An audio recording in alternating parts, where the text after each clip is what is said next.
কিভাবে ইমানকে মজবুত করতে পারি, এটা আমার প্রশ্ন। আমি নিজে তো আমার ইমান নিয়ে টেনশন আছে। এই টেনশনে থাকাটাই ইমান মজবুতির প্রথম সবক। ঠিক আছে, সাহাবায়ে কেরাম রাসূলের কাছে আসছে, ইয়া রাসূলুল্লাহ কুননা নাজিদু ফি আনফুসিনা মা নাতাআযামু আন নাতাকাল্লামা বিহা। ইয়া রাসূলুল্লাহ, আমার মনে এমন সমস্ত কল্পনা জল্পনা আসে মুখে উচ্চারণ করতে ভয় পাচ্ছে।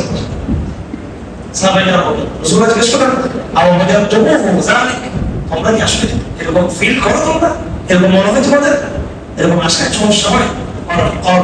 জি ইয়া রাসূলুল্লাহ। রাসূলুল্লাহ বললেন, قال ذاك صريح الايمان, এটা হচ্ছে স্পষ্ট ঈমান। যে এমন কল্পনা আসে কিনা বলতে পারতেছে আপনার ভয়ে, আপনার তখন ঈমানের কি আছে সংঘাত চলতেছে, তোমার অস্পষ্টতার সাথে কিসের লড়াই চলতেছে? ঈমানের লড়াই চলতেছে। তুমি ঈমান না, ঈমানের ভয় থাকে, আমার ঈমান চলে যাচ্ছে কিনা, আমি মুনাফিক হয়ে যাচ্ছে কিনা। ঠিক আছে, নেফাকের ভয় থাকে, নেফাকের ভয় থাকে। বর্তমান জমানায় নেফাকের হাত নাই, কৌশল আমার বেশি। কৌশল করে করতে হচ্ছে কিনা, যে সতর্কতা আমরা কৌশল করে করি, নেফাকের উপর আমাদের কোনো সতর্কতা নাই।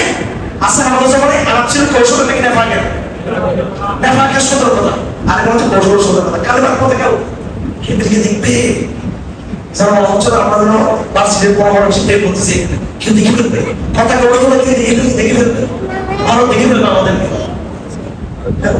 এই হচ্ছে আমাদের পরিবার সমাজ। আর পরিবারের সাথে এই সমস্ত অর্ডার ইসলামী দপ্তর এরা করতেছে বেশি। আচ্ছা, তো ইমান মজবুত কি হলো? নিজের ইমান সম্পর্কে সবসময় বিধান ভয় মতো